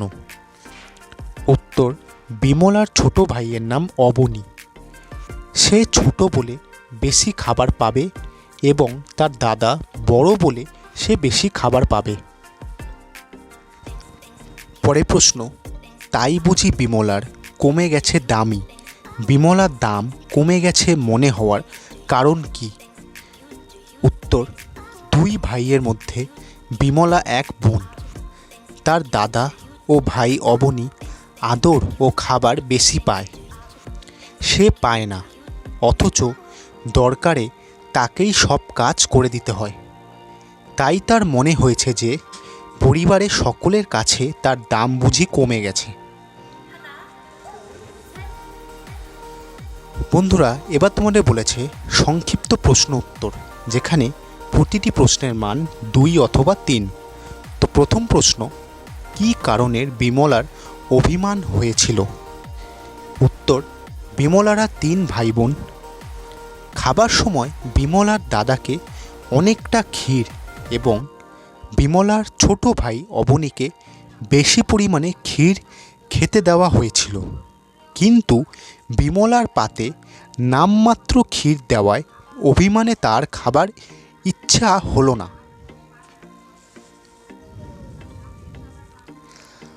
পরের প্রশ্ন, যার যত ফরমাস, কি কি ফরমাস বিমলাকে শুনতে হয় তা লেখো। উত্তর, বাড়িতে যত ফরমাস সবই বিমলাকে শুনতে হয়। মা পুজো করার আগে বিমলাকে ফুল তুলে এনে দিতে হয়। দুরন্ত খোকা কাঁদলে তাকে ধরে রাখা খুব মুশকিল, তখন বিমলাকেই সেই দায়িত্ব নিতে হয়।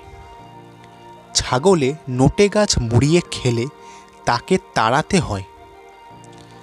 দাদা খেতে বসলে খাবারে নুন কম হলে তখন নুন আনা থেকে শুরু করে ঝাল পানের জন্য চুন আনা সবই বিমলাকে করতে হয়।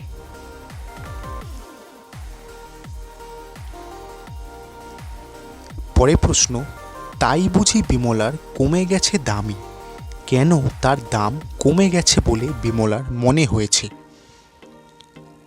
উত্তর, বিমলার দাদা বড়, সে বেশি খাবার খাবে, আর তার ভাই অবনী সবার ছোট, ও বেশি আদরের, তাই সেও বেশি খাবে।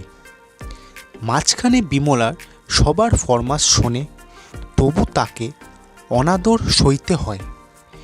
তাই বিমলার মনে হয়েছে তার দাদা ও ভাই দুপাশে সোনার চূড়োর মতো, আর সে যেন মাঝখানে ছাইয়ের নুড়োর মতো গুরুত্বহীন, অর্থাৎ ফেলনা।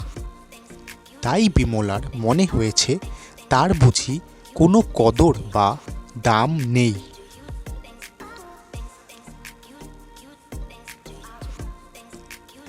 পরের প্রশ্ন, আর তারে মনে নেই, কখন কার কথা মনে না থাকার কথা বলা হয়েছে? উত্তর, কবিতার বিমলা নামে বালিকাটি অভিমান হয়েছে, কারণ যার যত ফরমাস সব বিমলাকে করতে হয়। তাতে বিমলা বাঁচল কি মরল সেটা কারোর খেয়াল থাকে না, কিন্তু ভালো খাবার দাবার এলে অন্যের কথা মনে পড়লেও বিমলার কথা কারোর মনে পড়ে না। পঞ্চম শ্রেণীর বাংলা বইয়ের রবীন্দ্রনাথ ঠাকুরের লেখা ছেলেবেলা। বন্ধুরা, ছেলেবেলা গল্প থেকে প্রথম প্রশ্ন। সবার প্রথম তোমাদের বলেছে সঠিক উত্তরটি বেছে নিয়ে লেখো, যেখানে প্রতিটা প্রশ্নের মান হলো 1। প্রথম প্রশ্ন, চিলেকোঠা হলো কাঠের ঘর, তেতলার ঘর, ছাদের ওপর সিঁড়ির ঘর, বসবার ঘর। সঠিক উত্তর হলো চিলেকোঠা হলো ছাদের উপরে সিঁড়ির ঘর। পরের প্রশ্ন, ভারতবর্ষের বিখ্যাত মরুভূমিটি হলো গোবি, সাহারা, থর। সঠিক উত্তর, ভারতবর্ষের বিখ্যাত মরুভূমিটি হলো থর মরুভূমি। লিভিংস্টন ছিলেন ইতালি, জার্মানি, ইংল্যান্ড, স্কটল্যান্ড দেশের মানুষ।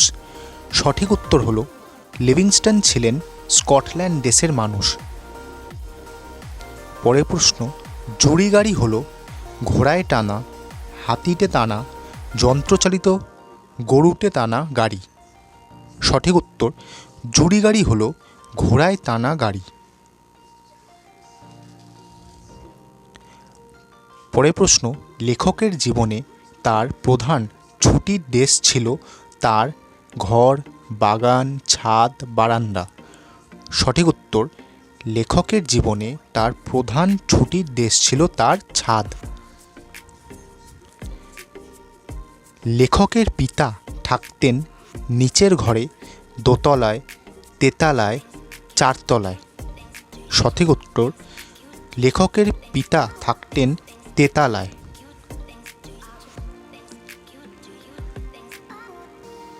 লেখকের বাবা মাঝে মাঝে চলে যেতেন সমুদ্রে, পাহাড় পর্বতে, গ্রামে, শহরে। সঠিক উত্তর, লেখকের বাবা মাঝে মাঝে চলে যেতেন পাহাড় পর্বতে। পরের প্রশ্ন, পিলপে গাড়ি হলো ঘোড়ায় টানা, হাতিতে টানা, মানুষে টানা, যন্ত্রচালিত গাড়ি। সঠিক উত্তর, পিলপে গাড়ি হলো হাতিতে টানা গাড়ি।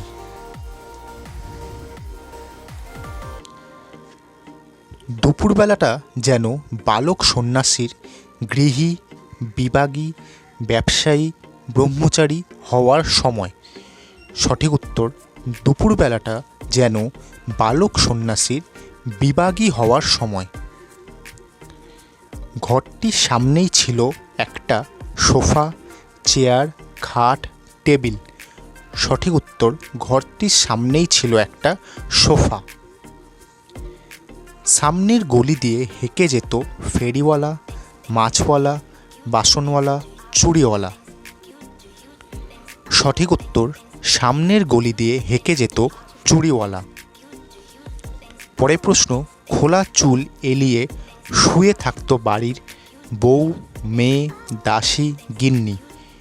সঠিক উত্তর, খোলা চুল এলিয়ে শুয়ে থাকতো বাড়ির বউ।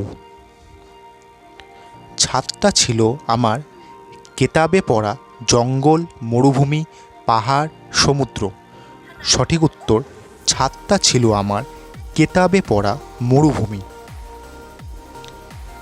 এই ছাদের মরুভূমিতে তখন একটা প্রাসাদ, পুকুর, নদী, ওয়েসিস দেখা গিয়েছিল। সঠিক উত্তর, এই ছাদের মরুভূমিতে তখন একটা ওয়েসিস দেখা গিয়েছিল।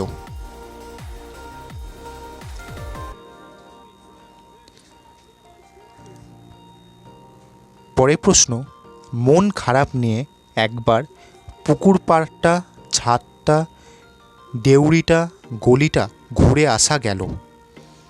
সঠিক উত্তর, মন খারাপ নিয়ে একবার ছাদটা ঘুরে আসা গেল। নিচের দেউড়ির ঘণ্টায় 3টে, 4টে, 5টা বাজল। সঠিক উত্তর, নিচের দেউড়ির ঘণ্টায় 4টে বাজল। আকাশটা বিশ্রী হয়ে থাকে রবিবারে, সোমবারে, শনিবারে, বুধবারে। সঠিক উত্তর, আকাশটা বিশ্রী হয়ে থাকে রবিবারে। দিনের আলো আসছে ফিকে, ঘোলা, হালকা, নিভু নিভু হয়ে। সঠিক উত্তর দিনের আলো আসছে ঘোলা হয়ে। পরের প্রশ্ন, পুকুর থেকে মাছেরা, পাখিরা, পাতিহাঁসেরা, পোকারা উঠে গিয়েছে। সঠিক উত্তর পুকুর থেকে পাতিহাঁসেরা উঠে গিয়েছে। রাস্তা থেকে জুড়ি গাড়ি, ট্রাম গাড়ির, পিলপে গাড়ির, বাসের, সইসের হাঁক শোনা গেল। সঠিক উত্তর রাস্তা থেকে জুড়ি গাড়ির, সইসের হাঁক শোনা গেল।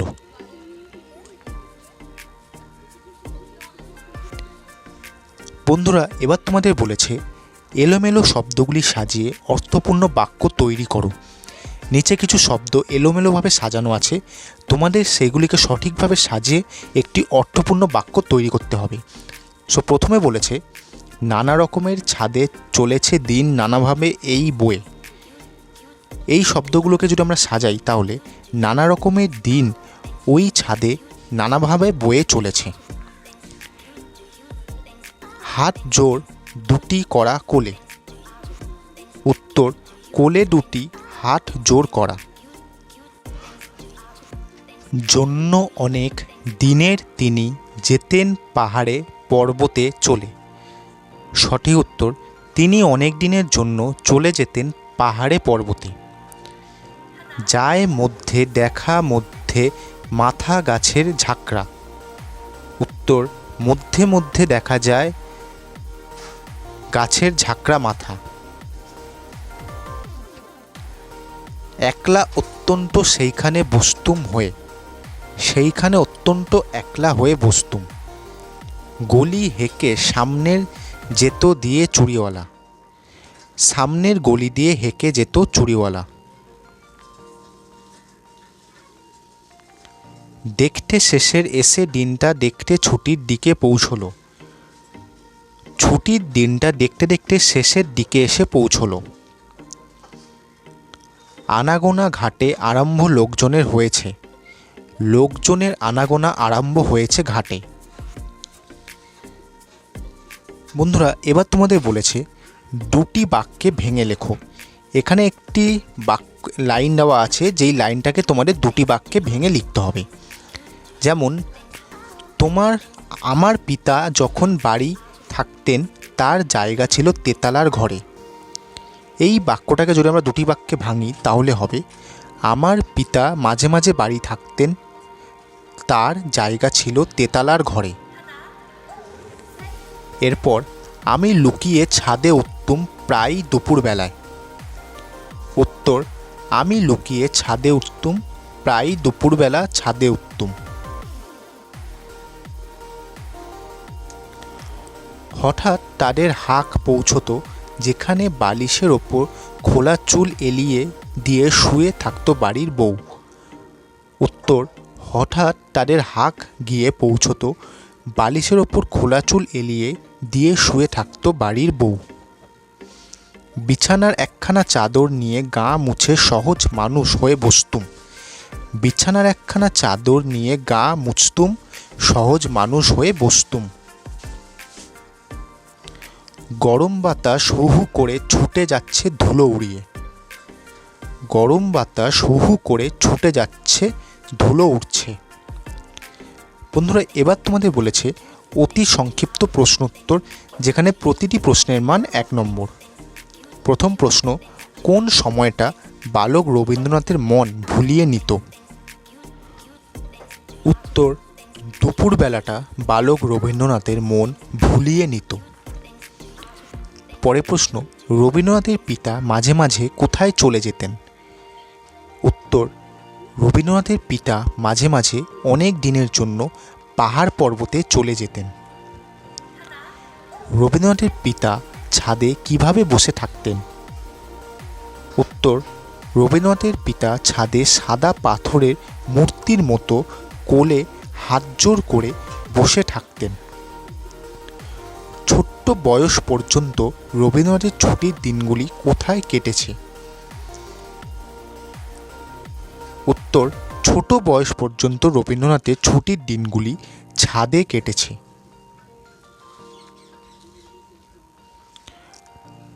পরের প্রশ্ন, ছাদে উঠে কোন জিনিসটি পেরিয়ে যায় বলে লেখক মনে করেছেন? উত্তর, লেখক মনে করেছেন ছাদে উঠে লোকবসতি পিলপে গাড়ি পেরিয়ে যাওয়া যায়। বালক রবীন্দ্রনাথ কিভাবে ঘরে ছিটকিনি খুলতেন? উত্তর, বালক রবীন্দ্রনাথ খড়খড়ির ভিতর দিয়ে হাত গলিয়ে ঘরের ছিটকিনি খুলতেন। বালক রবি তেতালার ঘরে কোথায় গিয়ে বসত? বালক রবি তেতালার ঘরে দরজার সামনে রাখা একটা সোফায় গিয়ে বসত। পরের প্রশ্ন, কারা গা মোড়া দিতে দিতে মাদুরে শুয়ে পড়েছে? উত্তর, ছোট্ট রবিকে পাহারা দেওয়ার দায়িত্ব যাদের, সেই চৌকিদারেরা গা মোড়া দিতে দিতে মাদুরে শুয়ে পড়েছে।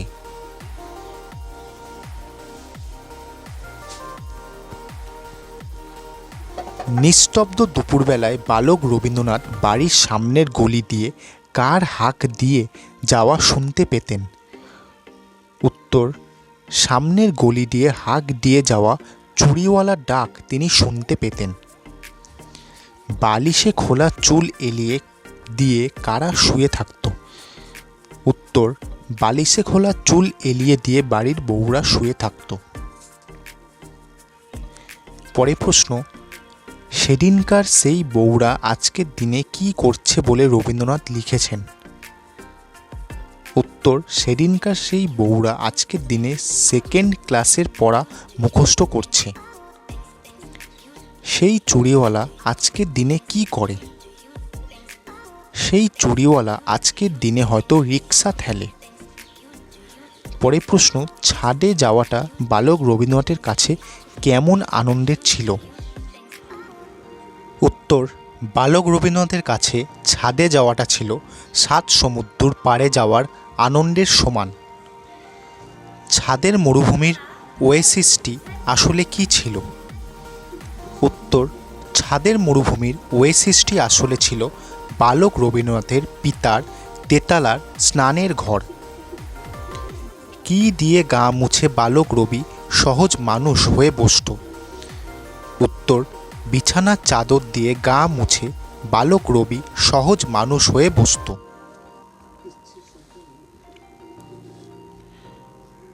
পরের প্রশ্ন, চিলেকোঠা কাকে বলে? উত্তর, উঁচু পাকা বাড়ির ছাদের একমাত্র ঘরটিকে চিলেকোঠা বলা হয়। রবিবারের বিকেলের আকাশটা কেমনভাবে থাকত? উত্তর, রবিবারের বিকেলের আকাশটা বিশ্রী রকমের মুখ বিগড়ে থাকত। পরের প্রশ্ন, কে আকাশটাকে গিলতে আসতো? উত্তর, রবিবারের ছুটির পর আসতে থাকা সোমবারের হা করা মুখের গ্রহণ লাগানো ছায়া আকাশটাকে গিলতে আসতো।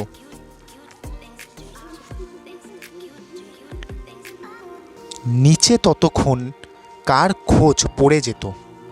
উত্তর, নিচে ততক্ষণে পাহারা এড়ানো ছেলেটির খোঁজ পড়ে। কারা ততক্ষণে পুকুর থেকে উঠে যেত? উত্তর, পাতিহাঁসগুলো ততক্ষণে পুকুর থেকে উঠে যেত। কলকাতায় রবীন্দ্রনাথের বাড়িটি কী নামে বিশ্বজুড়ে পরিচিত? উত্তর, কলকাতায় রবীন্দ্রনাথের বাড়িটি বিশ্বজুড়ে ঠাকুরবাড়ি নামে পরিচিত।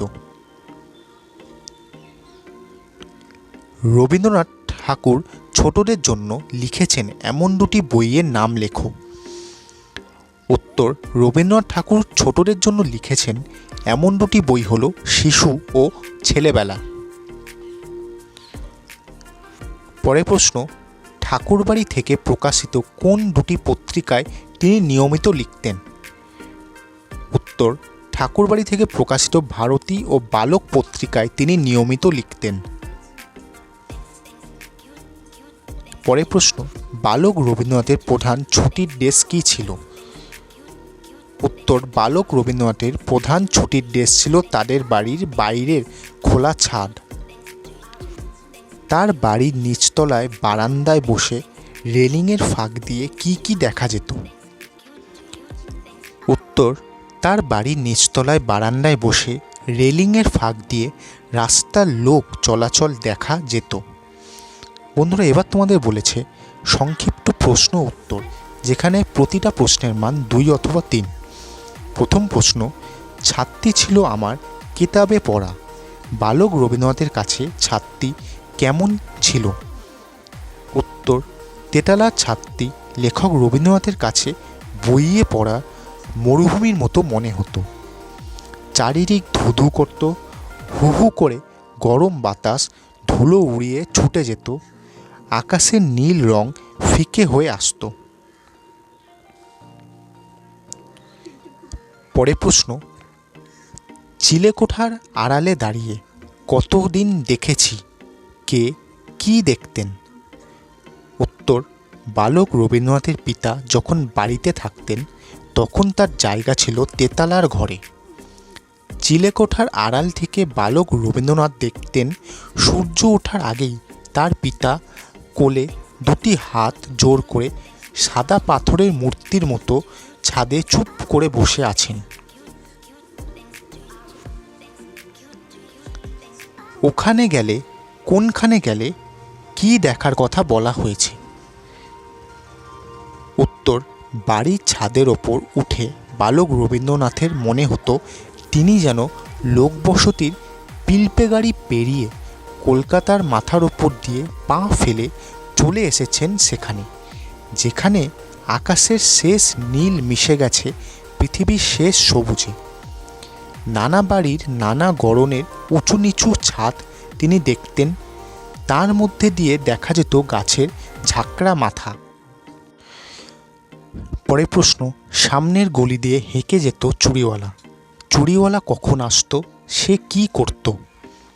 উত্তর, যখন রোদ্দুর রাঙা হয়ে আসতো তখন সামনের গলি দিয়ে চুড়িওয়ালা হেঁকে যেত। তাদের হাঁক শুনে বালিশের ওপর খোলা চুল এলিয়ে শুয়ে থাকা বাড়ির বউরা দাসীদের দিয়ে তাদের ডেকে পাঠাতো। বুড়ো চুড়িওয়ালা এসে বাড়ির বউদের কচি হাত টিপে টিপে তাদের পছন্দ মতো বেলেয়ারি চুড়ি পরিয়ে দিত।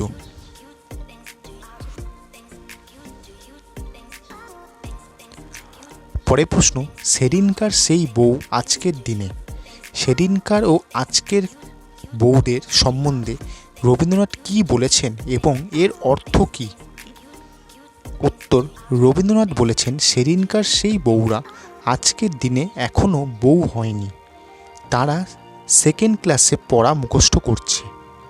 এই বাক্যটির লেখক রবীন্দ্রনাথ বোঝাতে চেয়েছেন সেই সময় অনেক কম বয়সে মেয়েদের বিয়ে হয়ে যেত, আজকের দিনে যা প্রায় অসম্ভব। সেকেন্ড ক্লাসে পড়ার মতো বয়সেই মেয়েদের বিয়ে দিয়ে দেওয়ার হতো। পরের প্রশ্ন, এই ছাদের মরুভূমিতে তখন একটা ওয়েসিস দেখা দিয়েছিল, ওয়েসিস কথার অর্থ কী? এখানে ওয়েসিসটি কী? সেখানে বালক রবীন্দ্রনাথ কী করতেন? উত্তর, ওয়েসিস কথাটির অর্থ হলো মরুদ্যান। এখানে ওয়েসিসটি আসলে হলো রবীন্দ্রনাথের পিতার তেতালার স্নানের ঘর। তখনকার দিনে কলকাতা শহরে তেতালার ঘরেও কলের জল পৌঁছতো।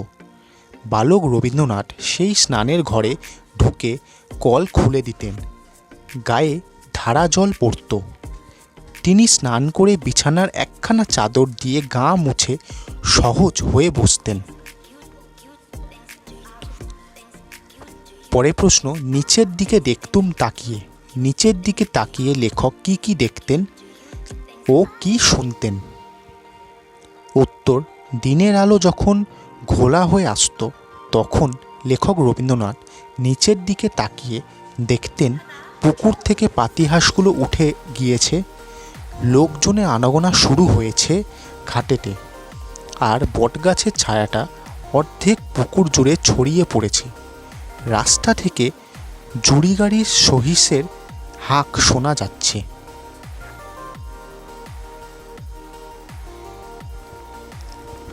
পরের প্রশ্ন, পাঠ্যাংশে ওয়েসিসের প্রসঙ্গ কিভাবে রয়েছে?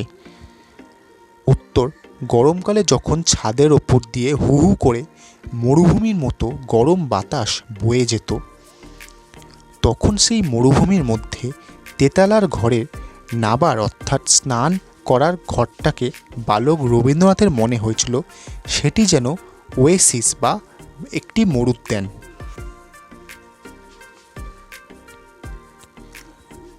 পরের প্রশ্ন, পাঠ্যাংশে রবীন্দ্রনাথের পিতা সম্পর্কে কি জানতে পারো? উত্তর, রবীন্দ্রনাথের পিতা ছিলেন ধার্মিক প্রকৃতির মানুষ। ভোরবেলা সূর্য ওঠার আগে তিনি কোলে হাত দুটি জোর করে পাথরের মূর্তির মতো ছাদে চুপ করে বসে থাকতেন। মাঝে মাঝে অনেক দিনের জন্য তিনি পাহাড় পর্বতে চলে যেতেন।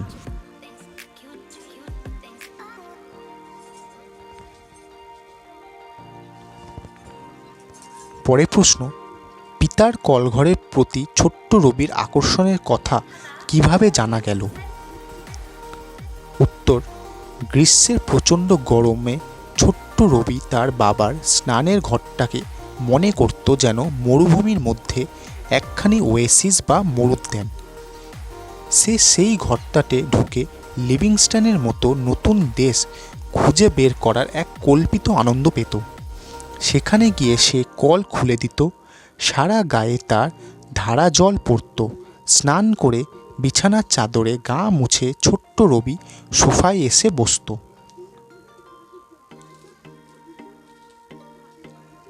পরের প্রশ্ন, ছুটি শেষের দিকে এসে পৌঁছলে রবির মনের ভাব কেমন হতো? উত্তর, ছুটি শেষের দিকে এসে পৌঁছলে রবির মনে হতো রবিবারের বিকেলের আকাশের মুখটা বিশ্রী রকম বিগড়ে গেছে। তাকে যেন সোমবারের হা করা মুখের গ্রহণ লাগানো ছায়া গিলতে আসছে।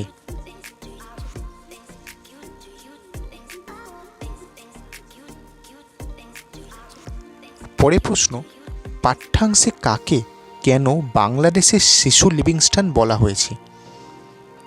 উত্তর, পাঠ্যাংশে ছোট্ট রবিকে বাংলাদেশের শিশু লিভিংস্টন বলা হয়েছে কারণ ডেভিড লিভিংস্টনের আবিষ্কারের মতো ছোট্ট রবিও যেন ছাদের ঘরে ওয়েসিস বা মরুদ্যান আবিষ্কার করেছিল। পঞ্চম শ্রেণীর প্রথম পর্যায়ক্রমিক মূল্যায়নের জন্য বাংলা বইয়ের সমস্ত অধ্যায় থেকে গুরুত্বপূর্ণ প্রশ্ন উত্তরের ভিডিও আজ এই পর্যন্তই। ভিডিওটা যদি তোমাদের ভালো লাগে ভিডিওটা একটা লাইক করো, শেয়ার করো আর আমার এই চ্যানেলটাকে সাবস্ক্রাইব করো। বন্ধুরা, ভিডিওয় দেখানো কোনো প্রশ্ন উত্তর শুনতে অথবা বুঝতে তোমাদের যদি অসুবিধা হয় অবশ্যই ভিডিওর নিচে কমেন্ট বক্সে লিখে পাঠাও, আমি তোমাদের সব ডাউট ক্লিয়ার করে দেবো। তো আজকের মতো এই পর্যন্তই, সবাই ভালো থেকো। পরের দিন তোমাদের সঙ্গে দেখা হচ্ছে নতুন একটা ভিডিও নিয়ে।